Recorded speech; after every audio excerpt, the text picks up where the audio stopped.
The crystal glass tilted dangerously on the silver tray, wobbling just enough to catch attention. A soft gasp escaped her lips as she steadied it quickly, her pulse racing. Around her, laughter and music continued, untouched by her near mistake.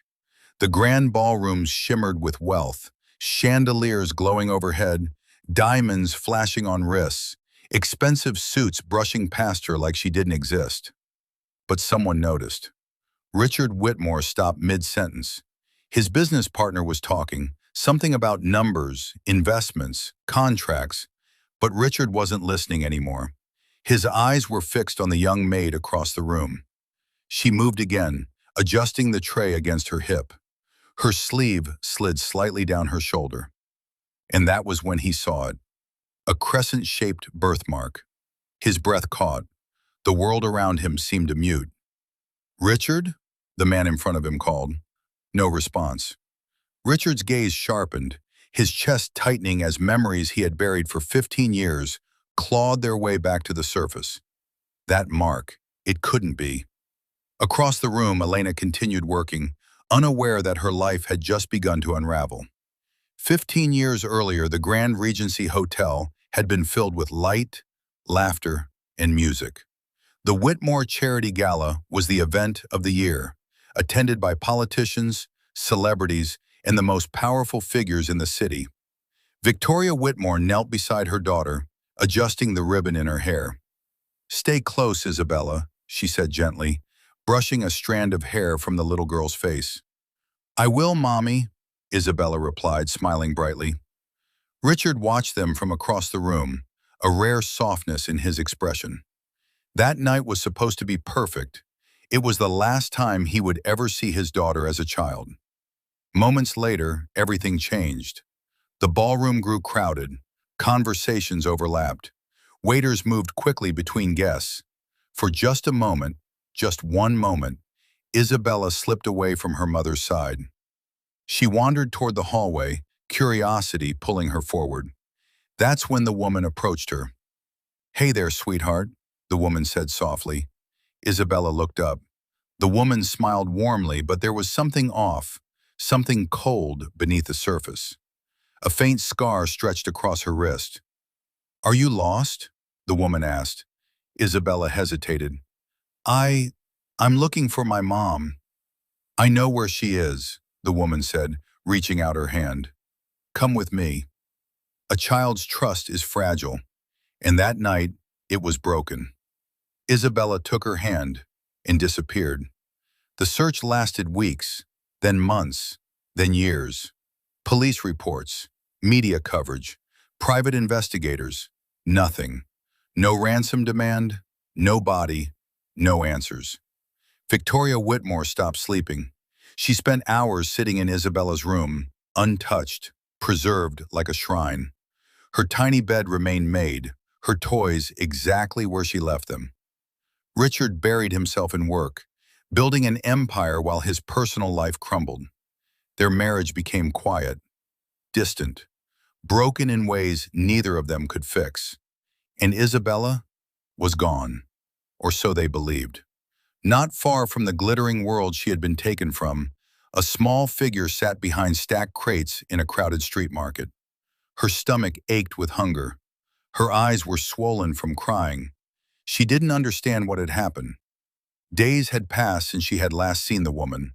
One moment she had been in a house, confused but safe. The next she was pushed out into the chaos of the street and left behind. "Stay here," the woman had said. "You'll be fine." But she wasn't.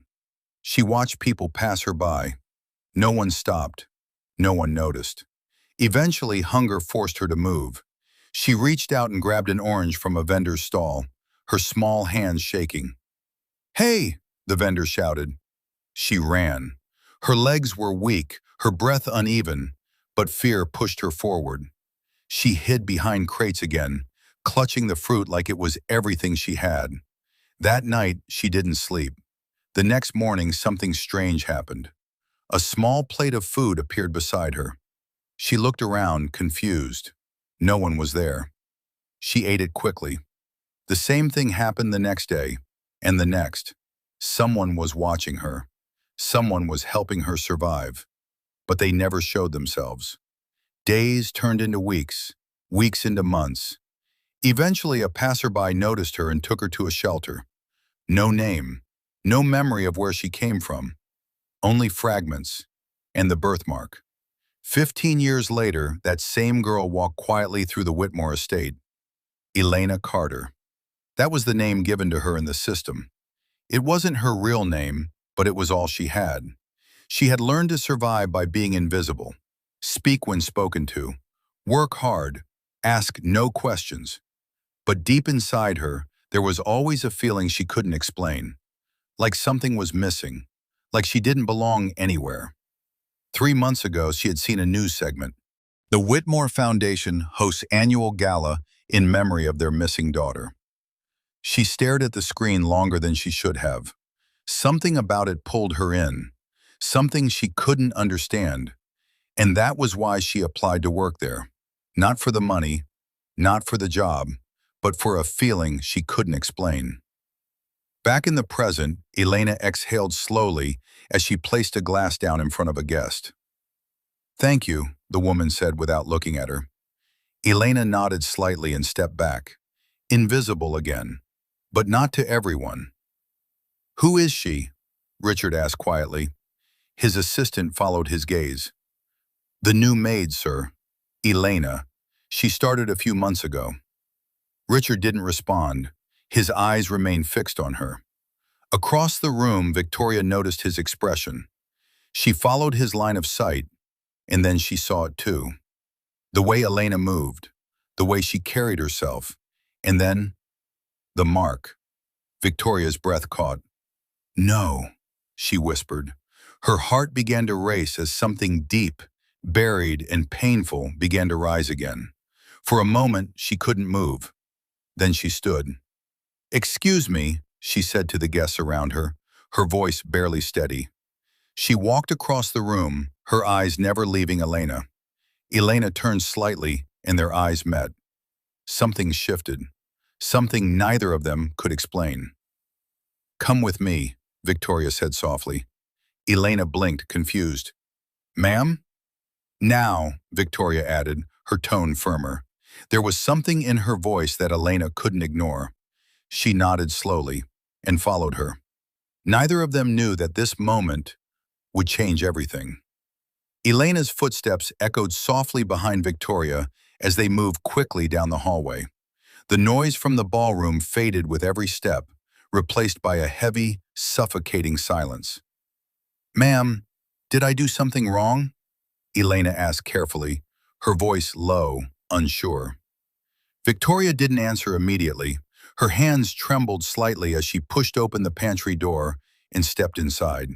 She turned abruptly, her eyes locking onto Elena with an intensity that made her uneasy. "Close the door," Victoria said. Elena hesitated for a second, then obeyed. The door clicked shut. Silence. Victoria took a step closer, studying her face as if trying to see through her. "Your shoulder," she said suddenly. Elena blinked. "Ma'am?" "Your shoulder," Victoria repeated, her voice shaking now. "I need to see it." Confusion flickered across Elena's face. I don't understand."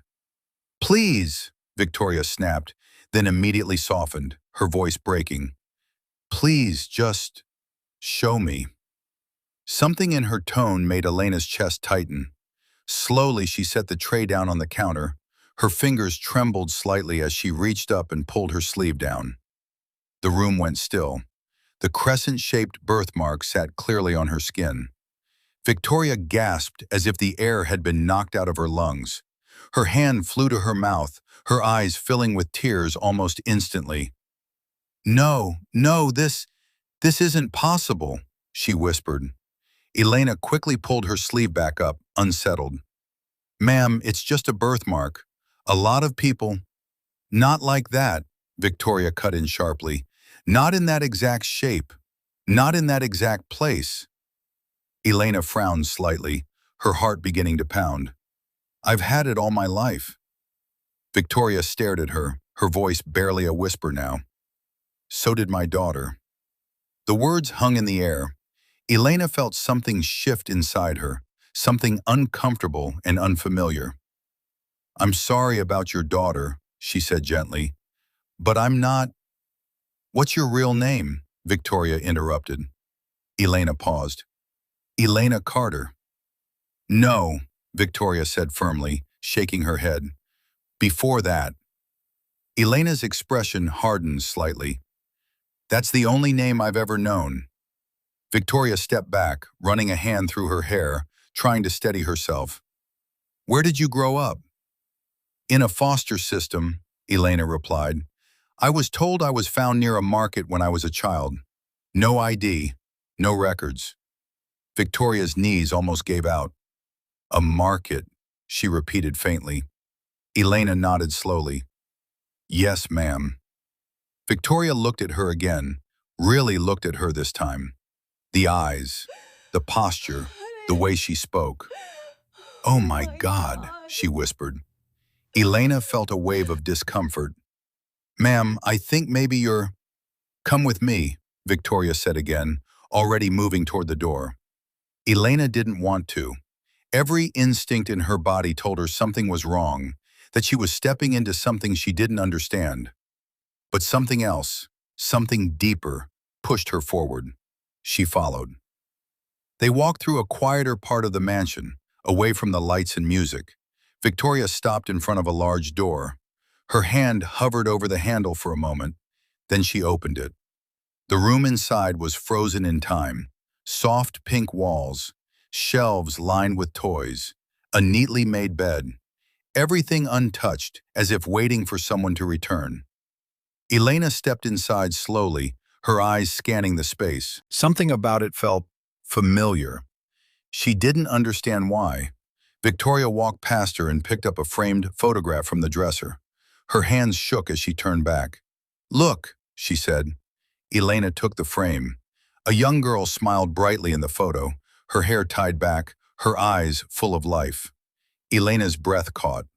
There was something about the girl, something that felt too close. That's my daughter, Victoria said softly. Isabella. Elena stared at the picture, her chest tightening. Then Victoria pointed. Elena, look at her shoulder. Her hands trembled as she turned the photo slightly. And there it was, the same crescent-shaped mark. Elena's fingers tightened around the frame. No, she whispered, shaking her head. That doesn't mean anything. It's just a coincidence. Victoria stepped closer, her voice breaking. Do you really believe that? Elena backed away slightly. I don't remember anything from before I was a child. That doesn't make me your daughter. Victoria's eyes filled with tears. Then explain why you feel something right now. Elena froze. Because she did. Her chest felt tight. Her head felt heavy. Her heart was racing for no reason she could explain. I don't know, she admitted quietly. Victoria reached out, her voice trembling. What do you remember? Anything at all? Even something small? Elena closed her eyes. For a moment there was nothing. Then, a sound. Soft, familiar. A voice humming. Her eyes snapped open. There was a song, she said slowly. Someone used to sing to me. Victoria's breath hitched. What kind of song? I don't know. I can't remember the words, Elena said, pressing her fingers to her temple. But it was soft, calm. Tears streamed down Victoria's face. I used to sing to her every night, she whispered. Elena's breathing grew uneven. I see a room, she continued, her voice shaking now. Pink walls, toys. Victoria covered her mouth, sobbing quietly. And a man, Elena added. He used to lift me up, spin me around. Richard. Victoria couldn't hold it in anymore. She stepped forward and pulled Elena into a tight embrace. Elena stiffened at first, shocked. I looked for you, Victoria cried. Every day, every single day. Elena's body trembled. I don't know who I am, she whispered. Victoria held her tighter. You're my daughter. The door behind them opened. Both women turned. Richard stood there. He had heard enough. His eyes moved between them, landing on Elena. For a moment he couldn't speak. Then finally his voice came out low and unsteady. "Say something," he said. Elena looked at him, overwhelmed. "Sir, I don't... Do you remember me?" he asked. She shook her head slowly. The answer hit him like a blow. He nodded once, swallowing hard. All right, all right." Victoria wiped her tears quickly. "We need a DNA test." Richard didn't hesitate. "Call Dr. Hayes. Now." Within minutes, everything changed. The house shifted from celebration to tension. Staff whispered. Doors closed. Phones rang. Elena sat in a quiet room, her hands clasped tightly together. Her mind was spinning. This isn't real. This can't be real. The door opened and Richard stepped in. He hesitated before speaking. "Are you okay?" Elena let out a soft, shaky laugh. "Do I look okay?" He almost smiled, but couldn't. "I know this is a lot," he said carefully. "A lot?" she repeated. "You think?" He nodded slightly. "Yeah, that's fair." Silence filled the room. Then she looked at him. "Why didn't you find me?" she asked. The question hit harder than anything else. Richard froze. His jaw tightened. "We tried," he said quietly. "We never stopped trying." Elena's eyes filled with emotion. "I was out there, alone." His voice broke. "I know." She looked away, wiping a tear quickly. "Maybe I'm not her," she said softly. "Maybe this is all just a mistake." Richard shook his head slowly. "I saw that mark." "That doesn't prove anything," she said. "No," he admitted, "but it means something." A knock came at the door. Victoria stepped in, her face pale but hopeful. "Dr. Hayes is here." Elena's heart dropped. This was it. The moment everything would be decided. Victoria reached for her hand. "Elena, please," she said softly. "Let us know the truth." Elena hesitated. Then slowly, she nodded. "Okay." Because deep down, she needed to know too. Dr. Hayes adjusted his glasses as he prepared the sample kit, his movements calm, professional, completely detached from the storm building in the room. Elena sat still, her hands resting tightly in her lap. Across from her, Victoria couldn't stop pacing, her fingers trembling, her eyes fixed on every move the doctor made. Richard stood near the window staring out, but seeing nothing. "Just a quick swab," Dr. Hayes said gently. "It won't take long." Elena nodded, her throat dry. "Okay." The room felt too quiet, too heavy. Dr. Hayes stepped forward and took the sample. Then he turned to Richard and Victoria and did the same. "That's it," he said. "I'll have the results as soon as possible." "How soon?" Victoria asked immediately. "A few hours," he replied. "A few hours?" she repeated, her voice breaking. "We've waited 15 years. Dr. Hayes gave a sympathetic nod. "I understand. I'll prioritize it." He left, and the waiting began. Time moved slowly, painfully. Elena sat alone for a while, staring at her hands, her mind racing in circles. What if it's true? What if it's not? She didn't know which answer scared her more.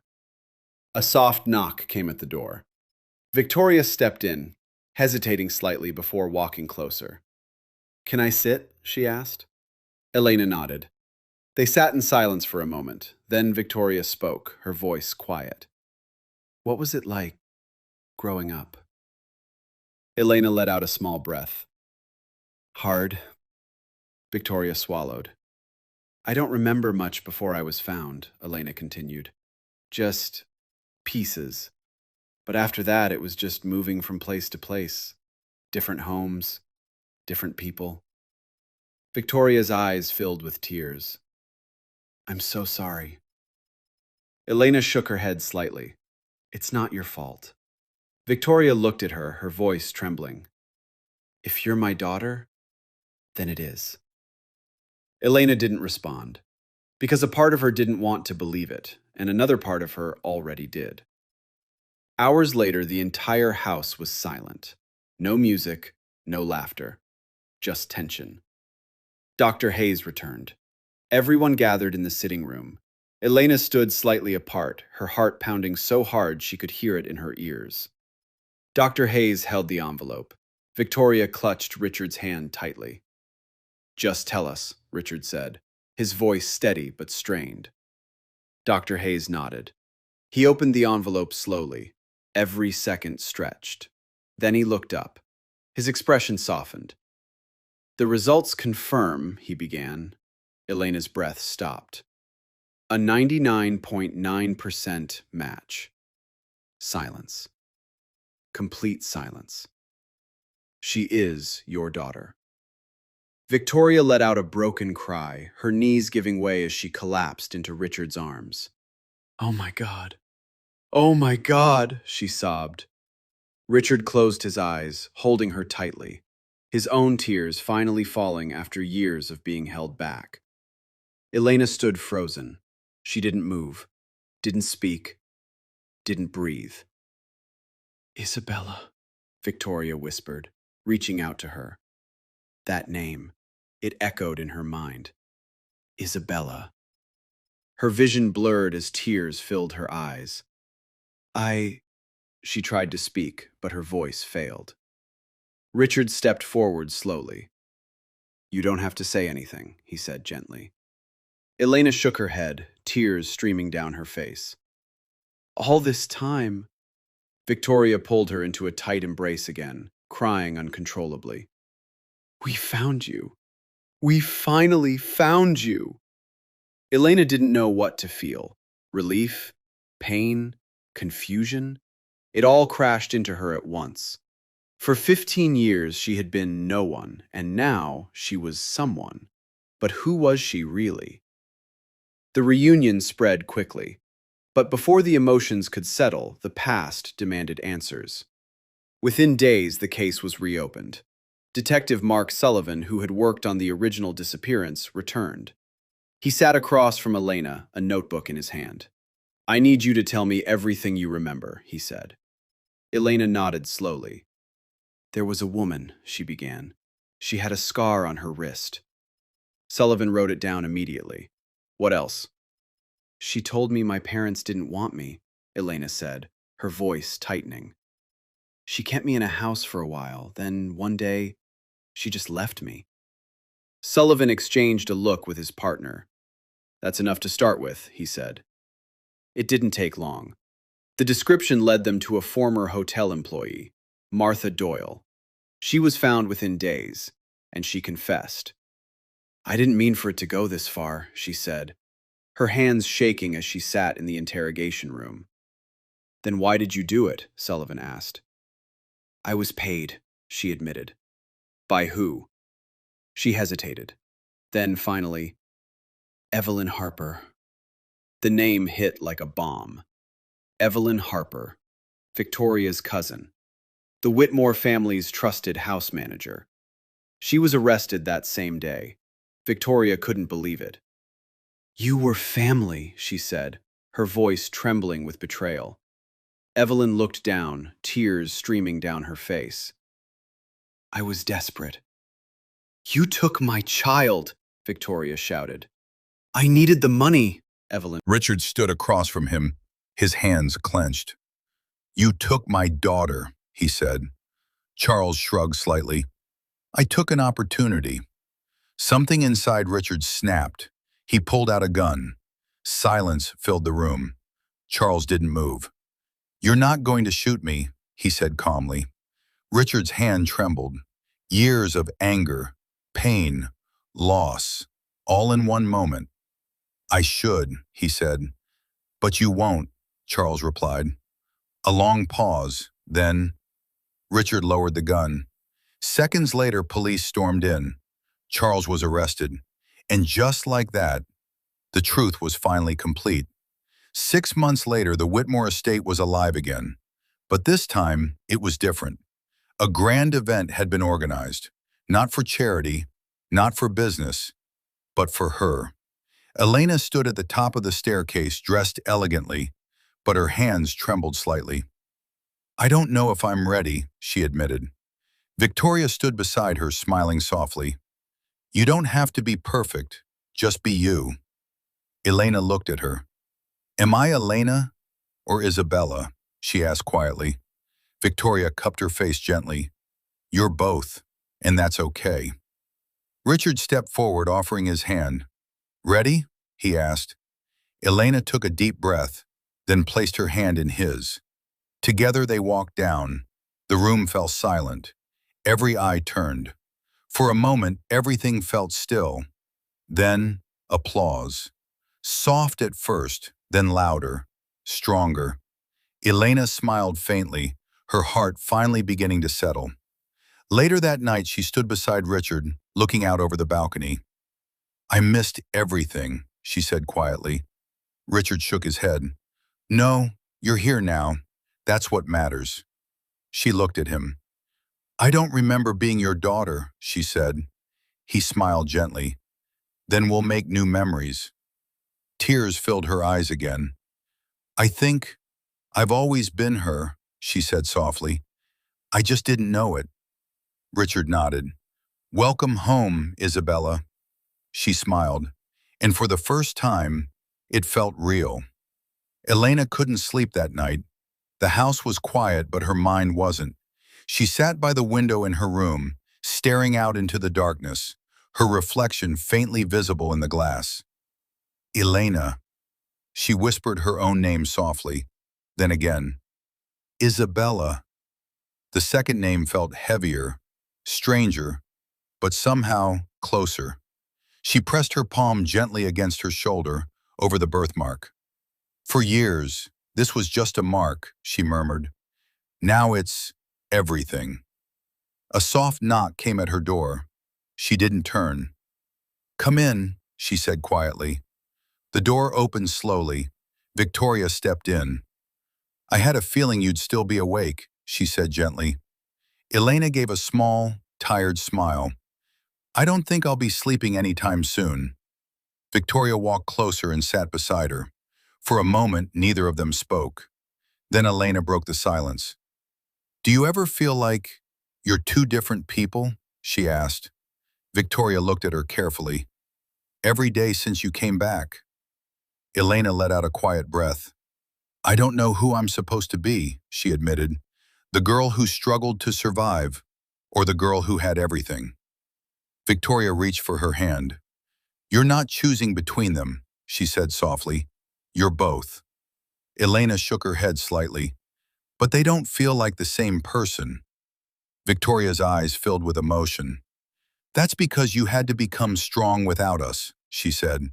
"And I wasn't there to protect you." Elena turned to her.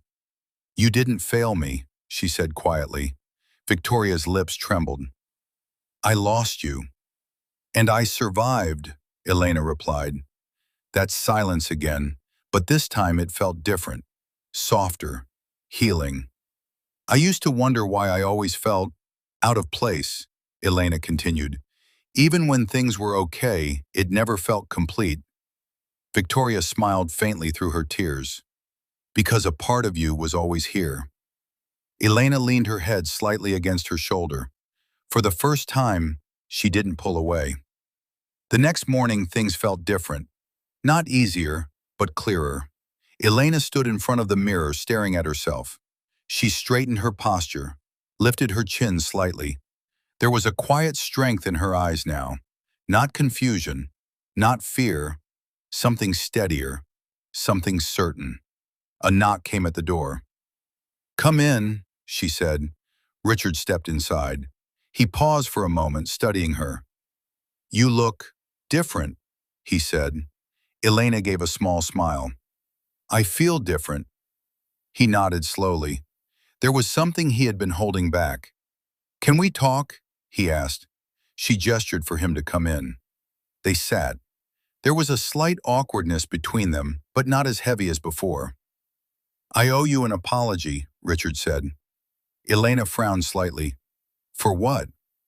"For not finding you," he said simply. She looked at him. "You tried," she replied.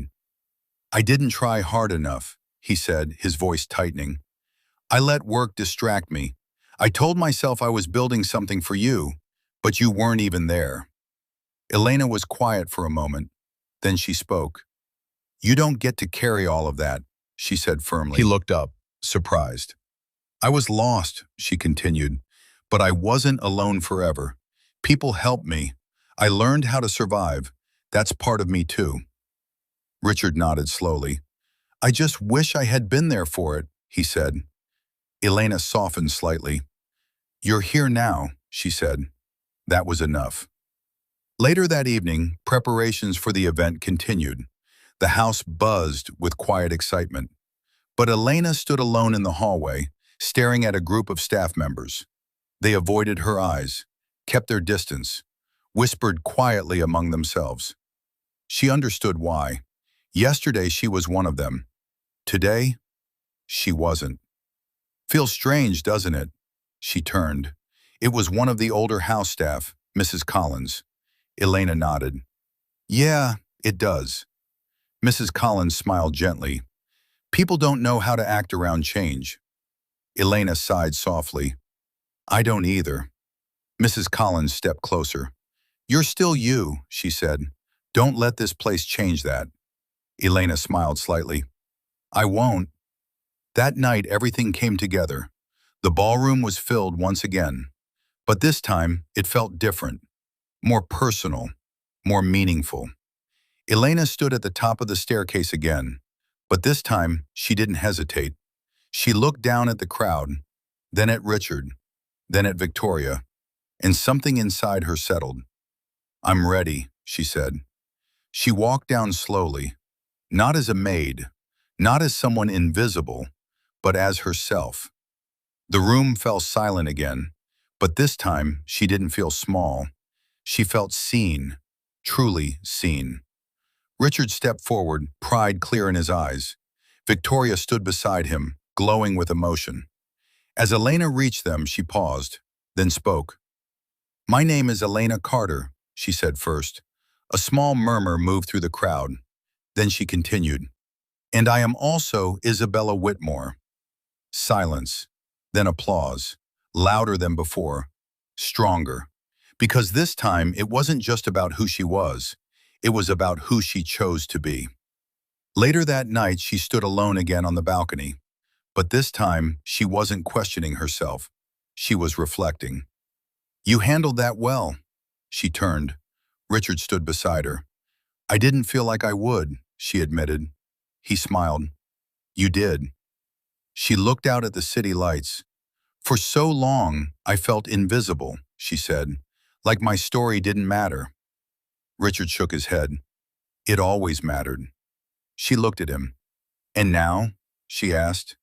He smiled gently. Now the world gets to hear it. She nodded slowly, then smiled.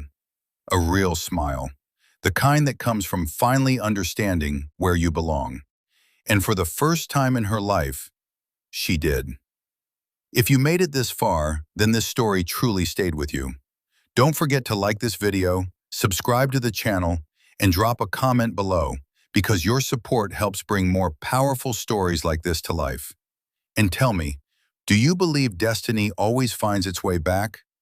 Or was this just fate, waiting for the right moment? Because sometimes the people we think we've lost are just one moment away from coming home.